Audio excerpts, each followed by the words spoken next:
2000년분주한 서울의 중심부 새로운 세기를 향해 힘차게 나아가던 도시. 네온사인이 결코 꺼지지 않고 지하철이 생명의 혈관처럼 도시를 잇던 그곳. 그의 가을에 쌀쌀한 밤마지막 열차가 하루의 피로에 지친 승객들을 싣고 역을 떠났습니다. 하지만 그 열차는 한 사람을 영원히 데려가 버렸습니다. 젊고 희망에 가득 찼던 한 여대생이 그 열차에 올라탄 뒤 마치 터널의 어둠 속으로 빨려 들어가듯 흔적도 없이 밤속으로 사라졌습니다. 그녀의 실종은 수년간 풀리지 않는 의문이자 악몽이 되었습니다. 그러던 어느 날 그녀의 운명에 대한 끔찍한 진실이 누구도 예상치 못한 곳에서 발견되었습니다. 바로 버려진 폐의 기차역에 고요히 놓여있던 낡고 먼지 쌓인 일기장 속에서였습니다. 이 발견은 사건 전체를 뒤엎고 사회 전체를 충격에 빠뜨릴 것이었습니다. 이 이야기의 주인공은 최수민 20살의 밝은 눈과 환한 미소를 가진 서울의 명문대학교 문학 전공 2학년 학생입니다. 수민은 단순한 실종자 파일 속 이름이 아닙니다. 그녀는 꿈 많던 영혼이자 효심 깊은 딸이었고 충실한 친구였습니다. 작은 해안가 마을에서 자란 그녀는 이야기에 대한 사랑과 자신만의 이야기를 쓰고 싶다는 열망을 품고 서울로 왔습니다. 수민은 내성적이고 섬세하며 깊이 있는 성격의 소유자였습니다. 도서관에서 몇 시간이고 고전소설의 세계에 빠져들기를 좋아했고 아버지가 선물해 주신 짙은 남색 가죽 표지의 일기장에 자신의 생각들을 기록하곤 했습니다. 그녀는 다른 사람들이 무심코 지나치는 사소한 것들에서 아름다움을 발견하며 세상을 조용히 관찰하는 유형의 사람이었습니다. 문학에 대한 그녀의 사랑은 곧 삶에 대한 사랑이었습니다. 수민은 학교 근처 작은 기숙사에서 2명의 룸메이트와 함께 생활했습니다. 그녀의 삶은 강의실에 가고 작은 북카페에서 아르바이트를 하고 늦은 밤 도서관에서 공부하는 익숙한 일상의 반복이었습니다. 그녀는 가족 특히 남동생과 아주 가까운 사이였습니다. 주말마다 집에 전화를 걸어 서울에서의 흥미로운 일들을 부모님께 이야기하고 곧 찾아뵙겠다고 약속했습니다. 친구들은 그녀를 따뜻하고 남의 말을 잘 들어주며 기꺼이 도와주는 사람으로 기억했지만 때로는 조금 거리감이 있고 신비로운 구석도 있었다고 말합니다. 2000년 11월의 어느 금요일 저녁 아르바이트를 마친 수민은 기숙사로 돌아가기 위해 서둘러 지하철역으로 향했습니다. 수백 번도 더 다녔던 익숙한 길이었습니다. 하지만 그날 밤 그녀는 방으로 돌아오지 못했습니다. 그녀의 실종은 텅 빈 방뿐만 아니라 끔찍한 미스터리를 남겼습니다. 친구들이 나중에야 깨달은 유일하게 이상했던 점은 그녀가 항상 몸에 지니고 다니던 일기장 또한 그녀와 함께 사라졌다는 것이었습니다. 수민의 분신과도 같았던 그 일기장은 그녀 인생의 마지막 비밀을 담고 있는 블랙박스였습니다. 초동 수사가 교착 상태에 빠진 이유를 이해하기 위해서는 2000년 당시 한국의 사회적 배경을 돌아볼 필요가 있습니다. 당시 한국은 과도기였습니다. 인터넷이 막 보급되기 시작했지만 효과적인 수사 도구는 아니었습니다. CCTV와 같은 감시 시스템은 극히 드물었고 지하철역이나 거리에서는 거의 찾아볼 수 없었습니다. 범죄 추적은 거의 전적으로 목격자의 증언과 가시적인 물리적 증거에 의존했습니다. 휴대폰 데이터나 신용카드 사용 내역 분석과 같은 디지털 포렌식 기술은 아직 초기 단계에 머물러 있었습니다. 법적으로 도명백한 범죄의 징후가 없는 한 성인의 자발적인 가출은 즉시 형사사건으로 취급되지 않았습니다. 이는 수사의 골든타임이었던 초기 몇 시간을 허비하게 만드는 원인이 되었습니다. 문화적으로 당시 한국 사회는 여전히 보수적이었습니다. 젊은 여성이 밤에 사라졌다는 사실은 그녀가 연인과 함께 도망쳤다는 추측부터 더 끔찍한 가설까지 수많은 억측을 낳았습니다. 하지만 수민의 가족은 딸이 결코 그럴 아이가 아니라는 것을 확신했습니다. 경찰은 최선을 다했지만 목격자 도모값을 요구하는 전화도 다툼의 흔적도 없이 사건은 빠르게 미궁 속으로 빠져들었 고차가운 미제 사건 파일이 되어 남은 이들의 마음을 갉아먹는 이름 없는 고통이 되었습니다. 운명의 그날 밤 이전 최수민의 삶은 성실한 여대생의 평온하고 다소 단조로운 그림과 같았습니다. 그녀의 아침은 6시 알람소리와 함께 시작되었고 강의실까지 짧은 도보로 이어졌습니다. 그녀는 항상 앞자리에 앉아 열심히 강의를 필기했습니다. 오후에는 낡은 종이 냄새와 커피 향이 어우러진 북카페로 향했습니다. 그녀는 그곳에서의 일을 사랑했습니다. 새로운 책을 읽고 같은 열정을 가진 사람들을 만날 기회를 주었기 때문입니다. 학교에 몇몇 친한 친구가 있었지만 그녀의 가장 가까운 친구는 바로 일기장이었습니다. 그 안에는 일상의 사건들뿐만 아니라 시짧은 소설 그리고 삶에 대한 깊은 성찰들이 담겨 있었습니다. 수민의 어머니는 나중에 마지막 몇 주 동안 수민이 평소보다 더 생각에 잠겨 있었다고 회상했습니다. 그녀는 미래의 계획에 대해 말하기보다는 과거에 대해 잊혀진 기억에 대해 이상한 질문들을 하곤 했습니다. 한 반 친구 역시 최근 수민이 학교 근처의 오래된 폐선로 구역에 혼자 가는 것을 자주 목격했다고 했습니다. 그녀는 쓰고 있는 소설의 영감을 얻기 위해 그곳에 간다고 말했습니다. 수민이 마지막으로 한 통화는 그녀가 실종된 날 오후였습니다. 그녀는 어머니에게 다가오는 시험 공부를 위해 도서관에 늦게까지 있어야 하니 늦을 것이라고 말했습니다. 그녀의 목소리는 평소와 같았고 두려움이나 불안의 기색은 없었습니다. 어머니가 딸에게서 마지막으로 들은 말은 사랑해요 엄마. 저 기다리지 말고 먼저 주무세요. 였습니다. 아무도 그것이 그들의 마지막 대화가 될 것이라고는 상상하지 못했습니다. 하지만 이 평범한 겉모습과 평온해 보이는 삶의 이면에는 수민의 영혼 속에서 조용한 폭풍이 일고 있었던 것 같습니다. 그녀가 오직 말 없는 종이 페이지에만 털어놓았던 비밀이었습니다. 2000년 11월 24일 그 비극적인 밤의 타임라인을 재구성해 보겠습니다. 수민은 밤 10시에 북카페 아르바이트를 마쳤습니다. 그녀는 동료에게 학교 도서관에 들러 책 몇 권을 반납하고 잠시 공부한 뒤에 집에 갈 것이라고 말했습니다. 밤 11시 15분 경몇몇 학생들이 도서관을 나서는 그녀를 보았습니다. 그녀는 혼자였고 걸음이 다소 급해 보였습니다. 그녀는 가장 가까운 지하철역을 향해 걸어갔는데 약 10분 거리였습니다. 역의 매표소 직원은 밤 11시 35분 경 수민과 닮은 여성에게 표를 판매한 것을 기억했습니다. 그날의 마지막 열차는 11시 45분에 역에 도착할 예정이었습니다. 중요한 목격자인 한 중년 남성은 경찰에게 승강장에서 수민을 보았다고 진술했습니다. 그는 그녀가 불안해 보였고 마치 누군가를 기다리는 것처럼 계속해서 입구 쪽을 쳐다봤다고 말했습니다. 열차가 도착했을 때 그녀는 마지막으로 탑승한 사람들 중 하나였습니다. 그는 또한 어두운 색 코트를 입은 남자가 그녀를 따라 열차에 타는 것 같았다고 진술했지만 확신하지는 못했습니다. 이 진술은 초동 수사의 핵심이 되었지만 이를 확인할 수 있는 카메라는 없었습니다. 열차는 역을 떠나 어둠 속으로 사라졌습니다. 예정대로라면 수민은 네 번째 정거장에서 내렸어야 했습니다. 그녀의 기숙사에서 불과 몇백 미터 떨어진 곳이었습니다. 하지만 그 역에서 그녀를 본 사람은 아무도 없었습니다. 기관사 역시 운행 중 특이사항을 기억하지 못했습니다. 가장 이상한 점은 열차나 역에서 어떠한 물리적 증거도 발견되지 않았다는 것입니다. 그녀의 책가방 코트 그리고 가장 중요한 일기장 모든 것이 그녀와 함께 사라졌습니다. 여기서부터 모든 것이 기묘해지기 시작했고 수민의 이야기는 마치 허공으로 사라진 듯 불가사의하고 무서운 공백을 남겼습니다. 다음날 아침 수민이 돌아오지 않자 룸메이트들은 걱정하기 시작했습니다. 그녀의 삐삐로 연락했지만 답이 없었습니다. 처음에는 도서관이나 친구 집에서 잠들었을 것이라고 생각했습니다. 하지만 오후 수업에도 그녀가 나타나지 않자 그들은 무언가 잘못되었다는 것을 직감했습니다. 그들은 수민의 가족에게 전화를 걸었습니다. 그녀의 부모님은 소식을 듣자마자 시골에서 서울로 달려왔고 마음은 불타는 듯 했습니다. 경찰에 첫 신고가 접수된 것은 11월 25일 저녁 수민이 마지막으로 목격된 지 거의 24시간이 지난 후였습니다.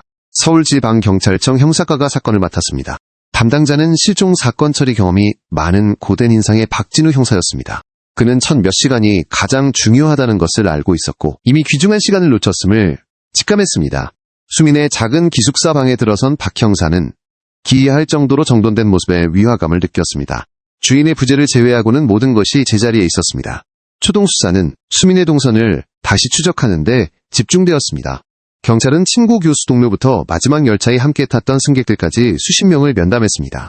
하지만 그들이 얻은 것은 단편적인 정보의 조각들 뿐이었습니다. 현장에서의 첫 발견안이 정확히는 발견된 것이 없다는 사실이야말로 박 형사를 가장 괴롭혔습니다.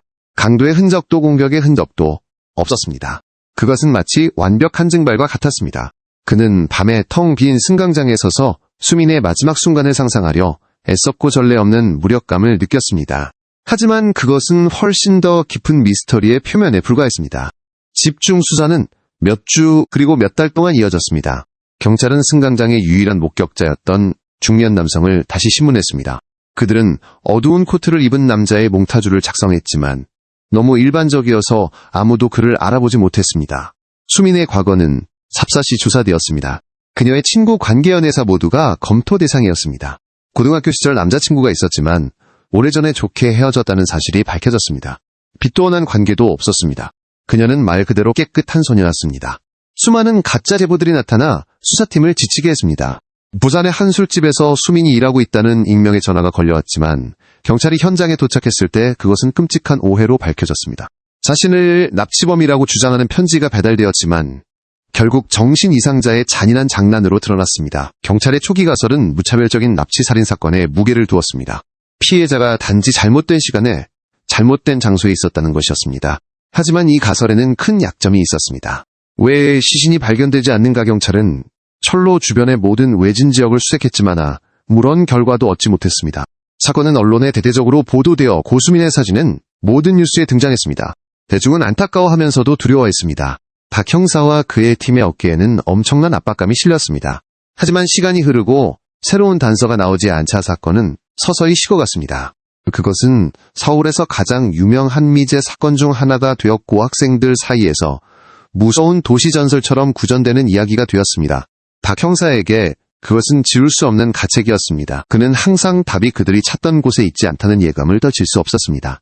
그리고 거의 15년 후 잊혀진 장소에서의 우연한 발견이 그의 예감이 옳았음을 증명하고 모든 것을 뒤엎을 것이었습니다. 15년은 긴 시간이었습니다. 세상은 디지털 시대로 접어들었습니다. 서울은 마천루와 촘촘한 CCTV 네트워크로 변모했습니다. 2015년 어느 주말, 도시 탐험 어반 익스플로레이션을 취미로 가진 한 무리의 젊은이들이 서울 외곽의 낡은 기차역을 탐험하기로 결정했습니다. 그곳은 수년 동안 폐쇄되어 버려진 곳이었습니다.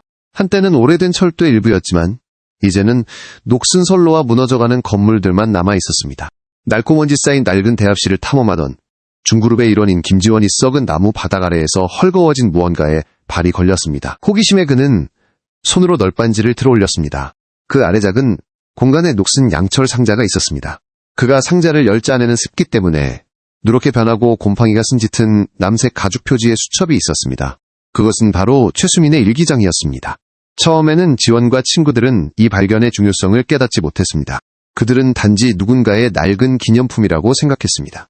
하지만 지원이 집에 돌아와 첫 페이지를 읽기 시작했을 때 그는 작가의 이름과 문학을 전공하는 여대생의 삶에 대한 세부 사항들을 알아차렸습니다.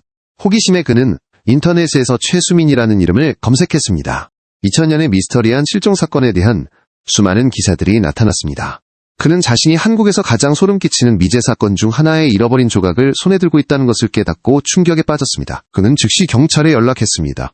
경찰의 초기 반응은 회의적이었지만 가족이 제공한 오래된 편지를 통해 수민의 필적임을 확인하자 경찰서는 발칵 뒤집혔습니다. 당시 은퇴했던 박진우 형사가 사건 자문을 위해 다시 초빙되었습니다. 그가 일기장을 손에 들었을 때 그의 늙은 손은 떨렸습니다. 무덤까지 가져갈 것이라고 생각했던 사건에 마침내 한 줄기 희망이 보였습니다. 수민의 가족에게 이 소식은 오래된 상처를 다시 헤집는 칼날인 동시에 기묘한 위안을 가져다 주었습니다. 15년의 절망 속에서 살아온 그들에게 마침내 진실을 알 기회가 생긴 것입니다. 수사는 재개되었고 이번에는 그 방향이 완전히 바뀌었습니다. 더 이상 마지막 열차에 집중하는 것이 아니라 누렇게 바랜 종이 페이지에 쓰인 내용에 집중하게 되었습니다. 일기장은 시한폭탄이었습니다. 수사팀은 그것을 극도로 조심스럽게 다루어야 했습니다. 전문가들은 희미해지거나 손상된 부분을 복원하기 위해 최첨단 기술을 사용했습니다. 첫 페이지들은 강이 좋은 책 첫사랑의 설렘에 대한 한 젊은 여성의 순수한 고백들이었습니다. 하지만 뒤로 갈수록 수민의 문체는 기묘하게 변해갔고 어둡고 두려움에 가득 차 있었습니다. 그녀는 자신이 우연히 발견한 비밀에 대해 썼습니다. 학교 근처의 낡은 기차역 그녀가 종종 혼자 가던 그곳과 관련된 비밀이었습니다. 그녀는 그 폐역에서 모이는 한 무리의 학생 및 졸업생들의 비밀 클럽에 대해 묘사했습니다. 처음에는 그들의 지성과 매력에 끌렸습니다. 그들은 문학, 철학, 예술에 대해 이야기했습니다. 하지만 점차 그녀는 더 어두운 무언가가 있다는 것을 깨달았습니다. 그들은 단지 토론하는 것이 아니었습니다. 그들은 고전범죄 소설의 장면들을 재현하고 있었습니다. 그들은 완전 범죄라는 개념에 사로잡혀 있었습니다. 수민은 두려움과 동시에 매혹을 느낀다고 썼습니다. 그녀는 그들에 대해 조사하기 시작했고 엿들은 대화와 이름들을 기록했습니다. 일기장의 마지막 페이지는 심한 공황 상태에서 쓴 득글씨가 마구 휘갈겨져 있었습니다. 그녀는 이렇게 썼습니다. 그들은 내가 안다는 걸 알아. 오늘 밤 마지막 열차에서 이건 더 이상 게임이 아니야. 문장은 거기서 멈춰 있었습니다. 일기장은 대학교 내부에 숨겨진 지하세계 경찰이 결코 상상하지 못했던 세계를 드러냈습니다. 박 형사의 반응은 분노와 후회가 뒤섞인 것이었습니다. 그는 젊은 지식인들의 위험한 순진함에 분노했고 증오들을 더 일찍 발견하지 못한 것을 후회했습니다. 이 발견은 완전히 새로운 질문을 던졌습니다. 수민은 무차별 공격의 희생자가 아니라 치밀하게 계획된 음모의 표적이었습니다. 하지만 누가 주모자였을까 그리고 그들은 그녀에게 무슨 짓을 했을까? 일기장 발견의 여파로 전례 없는 규모의 재수사가 시작되었습니다. 일기장에 언급된 이름들은 이제 모두 30, 40대에 성공한 인물들이었습니다. 변호사, 의사, 사업가, 그들은 소환되어 조사를 받았습니다. 처음에는 모두 수민을 알거나 어떠한 클럽의 존재 자체를 부인했습니다. 하지만 일기장의 증거와 수사관들의 압박 아래 몇몇이 무너지기 시작했습니다.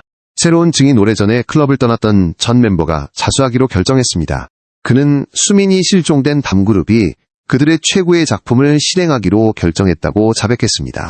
바로 추리소설에 나오는 완벽한 실종 사건을 재현하는 것이었습니다. 그들은 수민을 마지막 열차로 유인했습니다. 어두운 코트를 입은 남자는 바로 그룹의 멤버였습니다. 경찰이 폐역 구역을 발굴하면서 추가 증거가 발견되었습니다. 그들은 수민의 개인 소지품 몇 점이 묻혀있는 것을 발견했지만 여전히 시신은 없었습니다. 대중은 드러난 진실에 경악했습니다. 사건은 미스터리한 실종예서 사회가 신뢰하는 지식인들에 의해 계획된 살인으로 변했습니다. 언론은 그들을 문학 살인자들이라고 불렀습니다. 수집된 증거와 진술을 바탕으로 세 가지 주요 가설이 형성되었습니다. 첫 번째 그리고 가장 가능성이 높은 가설은 그룹이 수민을 폐역으로 데려간 후 살해했다는 것입니다. 그들은 그녀가 자신들의 활동을 폭로할 것을 두려워했습니다. 살인은 처음부터 계획된 것이 아닐 수도 있고 격화된 대립의 결과일 수도 있습니다. 그 후 그들은 함께 범죄를 은폐하고 시신을 완벽하게 유기했습니다. 이 가설을 뒷받침하는 것은 자수한 멤버의 진술과 수민의 일기장 마지막 구절입니다. 약점은 여전히 시신이 발견되지 않았다는 점입니다. 두 번째 가설은 수민이 아직 살아있다는 것입니다. 그룹이 그녀를 잠시 감금했다가 풀어주었을 수도 있고 너무 두려웠던 그녀가 도망쳐 다른 신분으로 새로운 삶을 시작했을 수도 있습니다. 이 가설은 가족에게 한 줄기 희망을 주었지만 이를 뒷받침할 증거는 거의 없습니다. 왜 그녀는 가족 특히 그토록 사랑했던 남동생에게 한 번도 연락하지 않았을까세. 번째 더 어두운 가설은 그룹의 한 멤버 아마도 주동자가 단독으로 행동했다는 것입니다. 그는 수민에게 집착했고 그녀를 얻기 위해 모든 연극을 꾸몄습니다. 다른 멤버들은 실제 계획을 모른 채 이용당한 졸에 불과했을 수도 있습니다. 범죄 심리 전문가들은 그룹의 동기가 증오가 아니라 지적 오만함 즉 발각되지 않고 범죄를 저지를 수 있다는 것을 증명하고 싶은 욕망이라고 믿었습니다. 박 형사는 진실이 첫 번째와 세 번째 가설 사이 어딘가에 있다고 믿었습니다. 충격적인 사실들이 공개된 후 과거 클럽의 많은 멤버들이 체포되었습니다. 그러나 살인에 대한 직접적인 증거 특히 시신과 부족하여 그들을 유죄로 만드는 것은 극히 어려웠습니다. 대부분은 사법방해나 위증과 같은 가벼운 혐의로만 기소되었습니다. 주모자로 의심되는 자는 최고의 변호사들을 고용했고 여전히 모든 혐의를 완강히 부인했습니다. 수민의 가족에게 이것은 쓰라린 진실이었습니다. 그들은 무슨 일이 일어났는지 알게 되었지 만정이는 온전히 실현되지 않았습니다. 그들의 삶은 다시 한번 뒤흔들렸고 고통은 더욱 깊어졌습니다. 지역사회 특히 학계에 미친 영향은 엄청났습니다. 이 사건은 예술과 도덕지성과 범죄 사이의 경계에 대한 격렬한 논쟁을 불러일으켰습니다. 오늘날까지도 최수민 실종 사건은 온전히 해결되지 않았습니다. 추가 증거를 찾을 희망은 점점 희미해지지만 사건 파일은 여전히 열려 있습니다. 박진우 형사는 사건이 제기된 지 몇 년 후 미완의 정의에 대한 회한을 안고 세상을 떠났습니다. 일기장을 발견한 젊은이들은 대중의 찬사를 받았지만 그 발견이 평생 자신들을 따라다닐 것이라고 말했습니다. 이제 늙고 쇠약해진 수민의 가족은 여전히 희망을 놓지 않고 있습니다. 매년 그녀가 실종된 날 그들은 일기장이 발견되었던 낡은 기차역을 찾아가 흰 국화 한 다발을 넣고 조용히 기도합니다. 몇 년 전 한 건설 프로젝트로 인해 그 폐역은 철거되었고 사건의 마지막 물리적 흔적은 사라졌습니다. 주모자로 지목된 남자는 아무 일도 없었다는 듯이 여전히 부유하고 성공적인 삶을 살고 있습니다. 최수민의 마지막 운명 그녀의 시신이 어디에 있는지에 대한 미스터리는 여전히 한국 사법계의 고통스러운 질문으로 남아있습니다. 그녀는 너무 멀리 가버린 잔인한 지적 게임의 희생자였을까 아니면 어두운 개인적 집착의 희생자였을까 진실은 아마도 관련자들이 무덤까지 가져가기로 맹세한 비밀과 함께 묻혀있을 것입니다. 이 사건은 지적 오만의 위험성과 도덕적 경계의 취약성에 대한 고통스러운 교훈을 사회에 남겼습니다. 그것은 악이 가장 예상치 못한 곳에 괴물의 모습이 아닌 교양있고 지적인 사람들의 모습으로 존재할 수 있음을 보여주었습니다. 뒤늦은 고백이나 뜻밖의 법의학적 발견이 있기 전까지 마지막 열차에서 사라진 문학도 소녀의 이야기는 인간이 타인의 삶을 쓰고 찢어버릴 수 있는 책 페이지처럼 여길 때 발생할 수 있는 비극에 대한 소름 끼치는 경고로 영원히 남을 것입니다. 그리고 남겨진 우리는 계속해서 자문할 수밖에 없습니다. 묻혀버린 진실은 과연 정말로 죽은 것일까 아니면 여전히 어딘가에서 또 다른 일기장 속에서 빛을 보기를 기다리고 있는 것일까?